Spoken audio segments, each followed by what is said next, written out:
झारखंड लोक सेवा आयोग की तरफ से व्याख्याता यानी कि लेक्चरर की पोस्ट पर यहां पर नोटिफिकेशन आ चुकी है। अब इस वीडियो में मैं आपको डिटेल में बताऊंगा एलिजिबिलिटी क्राइटेरिया क्या रहेगी, क्या यहां पर एक्सपीरियंस रिक्वायर्ड है या नहीं, सिलेक्शन का प्रोसेस क्या रहेगा, सैलरी कितनी क्या मिलेगी, और इससे भी ज्यादा इंपॉर्टेंट कैसे आप इसमें अप्लाई करोगे, ये सभी डिटेल मैं आपको इसी वीडियो में शेयर करूंगा। तो हमारे चैनल को अभी सब्सक्राइब कर ले। तो चलिए फिर वीडियो को स्टार्ट कर देते हैं। और यहाँ पर पद का जो नाम है वो यहाँ पर व्याख्याता है, यानी कि लेक्चरर की पोस्ट पर आपकी ये रिक्रूटमेंट आ चुकी है। अब कहां कहां पे आपके ये लेक्चरर के पद रहेंगे, तो ये आपका राजकीय पॉलिटेक्निक, राजकीय महिला पॉलिटेक्निक में आपके ये पदों की संख्या यहाँ पर रहने वाली है। ठीक है। अब वेतनमान इसका जो है यानी कि पे स्केल आपके यहाँ पर देख सकते हो। तो एंट्री पे आपका यहाँ पर 56,100 रुपीज है लेवल 9A का। तो वहीं पे रुपीज आपका लेवल 10 का जो रहेगा वो आपका 57,700 रुपीज पर मंथ से स्टार्ट होगा। अब यहाँ पर जो अवधि रहने वाली है वो यहाँ पर 2 वर्ष की रहेगी। यहाँ पर रिक्तियों का विवरण यहाँ पर देख सकते हो। तो ऑटोमोबाइल इंजीनियरिंग में टोटल जो आपके नंबर ऑफ वैकेंसीज है वो यहाँ पर आपकी 4 रहने वाली है। ठीक है। केमिस्ट्री डिपार्टमेंट में टोटल नंबर ऑफ वैकेंसीज आपकी 21 है। बाकी आप वर्टिकल और हॉरिजॉन्टल रिजर्वेशन यहाँ पर मेंशन्ड है। आप अपनी अपनी कैटेगरी वाइज भी यहाँ पर वैकेंसीज देख सकते हो। ठीक है। सिविल इंजीनियरिंग में टोटल 40 वैकेंसीज है। इसमें से अगर हम आउट ऑफ 40 बात कर ले तो अनरिजर्व कैटेगरी में 18 वैकेंसी, एसटी कैटेगरी में यहाँ पर 10 वैकेंसी, एससी में 5, बीसी 1 में आपकी 2 वैकेंसी, बीसी 2 में आपकी यहाँ पर 2 वैकेंसी है, और ईडब्ल्यूएस में आपकी यहाँ पर 3 वैकेंसी रहने वाली है। ऐसे में आप विमेन स्पोर्ट्स इनका भी यहाँ पर रिजर्वेशन यहाँ पर पोस्ट यहाँ पर मेंशन है। ठीक है। तो सिविल इंजीनियरिंग में टोटल कितनी वैकेंसी है? 40 vacancy. Computer science and engineering में आपकी टोटल 66 वैकेंसी है। बाकी कैटेगरी वाइज देख सकते हो। Dress design and garment manufacturing में टोटल यहाँ पर 10 वैकेंसीज हैं। इलेक्ट्रिकल इंजीनियरिंग में 45 vacancy, electrical and electronics engineering में यहाँ पर 19 वैकेंसी है, इलेक्ट्रॉनिक्स एंड कम्युनिकेशन इंजीनियरिंग में 18 वैकेंसी है, इंग्लिश में आपकी 18 वैकेंसी है। तो एक चीज ध्यान रखना, बीटेक अगर आपने कंप्लीट किया है तो आप इजिली इसमें अप्लाई कर सकते हो। ठीक है।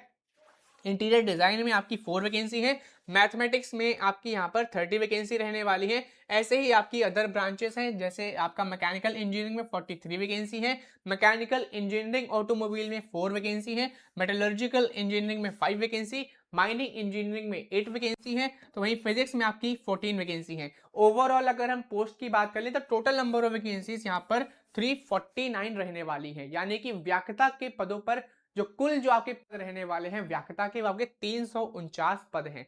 इसमें से आपके 152 पद अनरिजर्व्ड कैटेगरी में रहेंगे। ठीक है। यही चीज यहां पर लिखी हुई है इस टेबल में। तो टोटल आपके 349 पोस्ट यहां पर रहने वाली है। बाकी उम्र सीमा आप यहां पर देख सकते हो।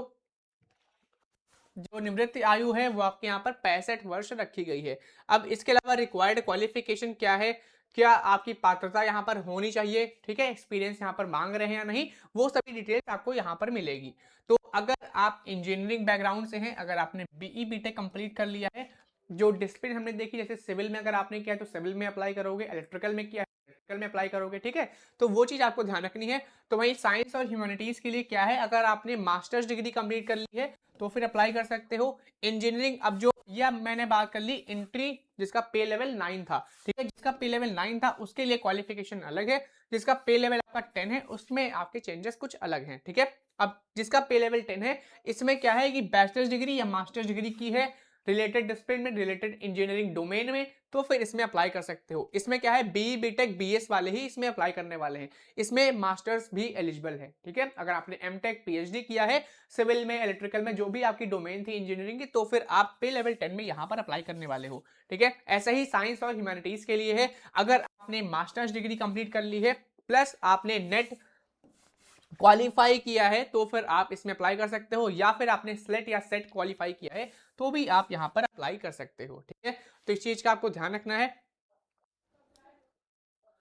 अब चयन का जो आधार यहाँ पर रहने वाला है वो यहाँ पर आप देख सकते हो, एकेडमिक रिकॉर्ड, अचीवमेंट, इन सबके जो यहाँ पर पैरामीटर्स यहाँ पर हैं, 6-7 पैरामीटर्स आपके हैं, इनके बिहार पर ही आपका रहेगा। ठीक है। अब इसमें भी आप देख सकते हो। तो एकेडमिक यहाँ पर बात कर लेते हैं, एकेडमिक रिकॉर्ड अचीवमेंट में पहला जो आपका पोर्शन है ग्रेजुएशन, अगर आपके ग्रेजुएशन में 60% से ज्यादा मार्क्स है तो आपको अबव 50 नंबर मिलेगा। ठीक है। अगर आपके 55% से 60% के बीच है तो आपको 10 मार्क्स यहाँ पर मिलेगा। अगर आपके 45 से 55 के बीच यहाँ पर नंबर है तो आपको यहाँ पर 5 नंबर मिलने वाला है। ठीक है, ऐसा ही पोस्ट ग्रेजुएशन के लिए है। पोस्ट ग्रेजुएशन में क्या है, अगर आपने 60% से ज्यादा नंबर है तो आपको 20 मार्क्स मिलेगा। अगर आपके 55% से ज्यादा नंबर, यानी कि अगर आपने मास्टर्स डिग्री कंप्लीट की है, उसमें 55% से ज्यादा आपने स्कोर किया है, तो आपको यहाँ पर 15 नंबर मिलने वाला है। ठीक है, 55 से 60 के बीच आपका नंबर है, स्कोर है, तो आपका यहाँ पर 15 नंबर मिलेगा। SC ST OBC को थोड़ा छूट दी गई है, जैसे कि यहाँ पर उनके लिए 55 से घटाकर 50 कर दिया गया। यानी कि अगर आप SC ST OBC PWBD category से हो तो आपके 50 से 60 नंबर के बीच अगर आप परसेंटाइल लाए हो, परसेंटेज लाए हो, तो आपको यहाँ पर 15 नंबर मिलेगा। ठीक है, कुछ आपके यहाँ पर पैरामीटर्स हैं, जैसे आपका MPhil के लिए या आपका साइंस और ह्यूमैनिटीज के लिए है, तो इनके लिए बात कर लेते हैं। अगर आपने MPhil कंप्लीट किया है, मिनिमम 60% मार्क्स से ज्यादा आपने स्कोर किया है, तो 7 मार्क्स मिलेगा। अगर 55 से 60 मार्क्स के बीच आपका परसेंटाइल बना है तो आपको 5 नंबर यहाँ पर मिलने वाला है। PhD किया है तो 15 नंबर आपको उसका स्कोर अलग मिलेगा। ठीक है, अब साइंस और ह्यूमैनिटीज के लिए भी आपका अलग है, जैसे अगर आपने नेट विद GRF क्वालिफाई किया है तो 15 स्कोर कार्ड 15 आपका स्कोर मिलेगा। अगर नेट या जेट क्वालिफाई किया है, यानी झारखंड एलिजिबिलिटी टेस्ट क्वालिफाई किया है, तो आपको यहाँ पर 10 स्कोर कार्ड, यहाँ 10 आपको स्कोर मिलेगा। ठीक है, वही बात कर लेते हैं इंजीनियरिंग के लिए। अब इंजीनियरिंग के लिए भी आपका अलग अलग है, जैसे अगर आपने गेट क्वालिफाई किया है मोर देन 95 परसेंटाइल से तो 15 नंबर मिलेंगे। अगर आपने गेट क्वालिफाई किया है 90 से 95 परसेंटाइल के बीच आपने स्कोर किया है गेट एग्जाम में, तो फिर आपको 12.5 मार्क्स यहाँ पर मिलेंगे। ठीक है, अगर आपने 85 से 95 परसेंटाइल के बीच स्कोर किया है गेट एग्जाम में, तो आपको 10 मार्क्स यहाँ पर मिलेंगे। और अगर आपने 85 परसेंटाइल से कम स्कोर किया है तो आपको यहाँ पर 77.5 नंबर यहाँ पर मिलने वाले हैं। ठीक है, तो अगर आपने गेट एग्जाम दिया है तो उसका आपको एडवांटेज अलग मिलेगा, उसका आपका यहाँ पर स्कोर भी यहाँ पर एडअप होगा, जो कि आपका फाइनल मेरिट लिस्ट में काफी ज्यादा आपकी हेल्प करेगा। ठीक है, अब फिर अगला जो पैरामीटर है वो आपका है रिसर्च पब्लिकेशन। अगर आपने कोई रिसर्च पेपर कुछ भी पब्लिश किया है तो आपको यहाँ पर 8 स्कोर इसका मिलेगा। ठीक है, टीचिंग या पोस्ट डॉक्टरल एक्सपीरियंस है तो भी आपको यहाँ पर नंबर मिलेगा, 4 नंबर यहाँ पर आपको मिलेगा। ठीक है, जो कि आपके फाइनल मेरिट लिस्ट में ऐड होगा जाके। अब कोई अवार्ड आपने जीता है इंटरनेशनल या नेशनल लेवल पे, या गवर्नमेंट ने आपको कोई अवार्ड दिया है, ठीक है, तो उसका भी यहाँ पर 3 नंबर आपको मिलने वाला है। यही सब आपके पैरामीटर्स रहने वाले हैं। और जो इंटरव्यू का जो पैरामीटर है, इंटरव्यू का जो आउट ऑफ जो मार्क्स यहाँ पर है वो 20 से है। ठीक है, तो ये भी आपको ध्यान रखना है। तो ये हमने पैरामीटर्स डिस्कस कर लिए, कैसे क्या आपका यहाँ पर रहने वाला है। अब यही चीज आपकी हेल्प करेंगे। अगर यहाँ पर कुछ और भी चीजें हैं, जैसे अगर आपने MPhil प्लस PhD किया है तो मैक्सिमम 15 मार्क्स आपको यहाँ पर दिया जाएगा। अगर आप GRF नेट या जेट क्वालिफाई हो तो आपको 15 मार्क्स मैक्सिमम यहाँ पर दिया जाएगा। अगर आप गेट क्वालिफाई हो तो मैक्सिमम 15 मार्क्स आपको यहाँ पर दिया जाएगा। अगर कोई अवार्ड जीता है तो मैक्सिमम 3 मार्क्स आपको यहाँ पर मिलने वाला है। ठीक, अब फॉर्मूला फॉर गेट परसेंटाइल आप यहाँ से कैलकुलेट कर सकते हो इस फॉर्मूले से। P यहाँ पर परसेंटाइल है, N यहाँ पर क्या है, number of candidates appeared in paper, उस पेपर में कितने कैंडिडेट अपीयर हुए थे। ठीक है, फिर all India rank in paper, R आपकी कितनी आई है, यहाँ से आप अपना परसेंटाइल कैलकुलेट कर सकते हो। और जो चीज मैंने बताई पैरामीटर्स में, उस हिसाब से आप अपने मार्क्स कैलकुलेट कर सकते हो कि आपका यहाँ पर सिलेक्शन हो जाएगा कि नहीं हो पाएगा। ठीक है, तो ये चीजें आप पढ़ सकते हो। अब शेड्यूल 1 में पब्लिकेशन है, इसका आपका मैक्सिमम 8 मार्क्स मिलेगा। अब इसमें भी आप देख सकते हो, ठीक है, यहाँ पे कुछ मेंशन्ड है, ये सभी चीजें आप यहाँ पर पढ़ लेना। अब परसेंटाइल भी आप देख सकते हो यहाँ पर।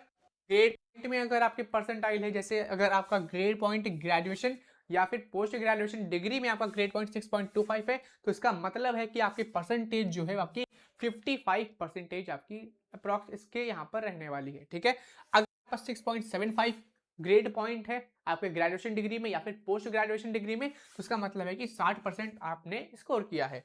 ऐसे ही आपका 7.25 के लिए 65% है, 7.75 के लिए यहाँ पर 70% है, और 8.25 के लिए यहाँ पर 75% यहाँ पर रहेगा। ठीक है,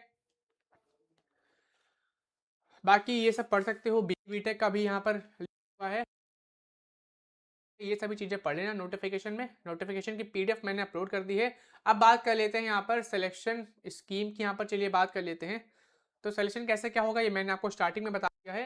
तो आपके कुछ पैरामीटर्स मैंने दिखाए हैं, ठीक है, वो पैरामीटर्स आपके मायने रखते हैं, गेट दिया है या फिर नेट क्वालिफाई किया हो या फिर पीएचडी किया है, तो ये सभी आपके नंबर इसके अलग से मिलेंगे। ठीक है, फाइनल जो आपकी मेरिट लिस्ट यहाँ पर बनने वाली है वो आपके एकेडमिक और इंटरव्यू स्टेजेस के बिहाफ पर ही बनेगी। ठीक है, यहाँ पर देखिए लिखा है फाइनल जो मेरिट लिस्ट आपकी प्रिपेयर की जाएगी आपकी एकेडमिक और इंटरव्यू स्टेजेस इन दोनों को कंबाइन करके ही आपकी यहाँ पर बनने वाली है। बाकी जो मैंने पैरामीटर्स बताए हैं वो भी आपके इंपॉर्टेंट यहाँ पर रहेंगे। ठीक है, इवैल्यूएशन ये सभी चीजें आप यहाँ पर दे सकते हो। अगर आप अनरिजर्व कैटेगरी या ईडब्ल्यूएस कैटेगरी से आते हो तो मिनिमम 40% आपने स्कोर किया हो। ठीक है, अगर आप पिछड़ा वर्ग से आते हो तो 36.5 मार्क परसेंटेज आपने स्कोर किया है, तो फिर इसमें आपका सिलेक्शन हो जाएगा। अगर आप अत्यंत पिछड़ा वर्ग से आते हो 34% मार्क्स रिक्वायर्ड है। अगर आप अनुसूचित जाति, अनुसूचित जनजाति या अगर आप फीमेल कैटेगरी से हो तो फिर आपको 32% मार्क्स कम से कम यहाँ पर स्कोर करना होगा, तभी आप इसमें जगह बना सकते हो, एज आ लेक्चरर यहाँ पर ज्वाइन कर सकते हो। ठीक है, बाकी आरक्षण भी इसमें दिया जाएगा। तो आरक्षण के लिए सभी को पता है कि आपको सर्टिफिकेट जरूर होने चाहिए आपके पास। ठीक है, SC ST EWS OBC सभी के पास आपका सर्टिफिकेट जरूर होना चाहिए। तो इसके लिए गाइडलाइंस यहाँ पर लिखी हुई है, ये सभी चीजें आप पढ़ लेना। बाकी परीक्षा का शुल्क की चलिए यहाँ पर बात कर लेते हैं। तो परीक्षा का शुल्क यहाँ पर देख सकते हो कुछ आपको छूट भी मिली है, जैसे कि जो राजस्थान, जो झारखंड राज्य के जो अनुसूचित जाति और अनुसूचित जनजाति के जो लोग हैं उनके लिए परीक्षा का शुल्क यहाँ पर 150 रुपये मात्र रहेगा। ठीक है, बाकी लोगों के लिए कुछ ज्यादा आपका यहाँ पर होगा। और कैसे अप्लाई करना है, तो jpsc.gov.in पर वेबसाइट पर ही जाकर आपको अप्लाई करना होगा। ठीक है, अब यहाँ पर देखो तो आर्थिक रूप से कमजोर वर्ग यानी कि ईडब्ल्यूएस कैटेगरी, अत्यंत पिछड़ा वर्ग और पिछड़ा वर्ग के जो उम्मीदवार हैं उनको परीक्षा का शुल्क 600 रुपये देना होगा। ठीक है, अगर आप ईडब्ल्यूएस ओबीसी कैटेगरी या अनरिजर्व कैटेगरी से आते हो तो आपको 600 रुपी फी पे करनी होगी। अगर आप SC ST कैटेगरी से हो तो आपको 150 रुपी यहाँ पर फी पे करनी होगी। ठीक, बाकी जो दिव्यांग रूप से कम दिव्यांग जो हैं उनको यहाँ पर कोई भी यहाँ पर फी जो है पे नहीं करनी होगी। परीक्षा जो आपकी है नॉन रिफंडेबल यहाँ पे रहने वाली परीक्षा का शुल्क यानी नॉन रिफंडेबल रहेगा, ये सभी चीजें भी लिखी हुई हैं। बाकी जब आप इसमें फॉर्म भरे तो अपनी ईमेल आईडी और कॉन्टैक्ट नंबर सही से फिलअप करना, क्योंकि जो भी आपकी आगे जो स्टेजेस यहाँ पर होंगी उसका इन्फॉर्मेशन जो है आपको मेल पर ही पता लग जाएगा या फिर कमीशन की वेबसाइट पर आपको नोटिफिकेशन या एडवर्टीजमेंट में जाकर कुछ अपडेट्स वहां पर मिल जाएंगी। ठीक है, इस पर मैं वीडियो प्रोवाइड कर दूंगा, चैनल को अभी सब्सक्राइब कर लें। इसके अलावा यहाँ पर देते हैं अब लिफाफा, प्रमाण पत्र, ये सभी चीजें जब आप इसमें आवेदन कर रहे होंगे, अप्लाई कर रहे होंगे तो इसमें क्या क्या डॉक्यूमेंट्स रिक्वायर्ड रहेंगे तो वो यहाँ पर चेकलिस्ट यहाँ पर गिवन है।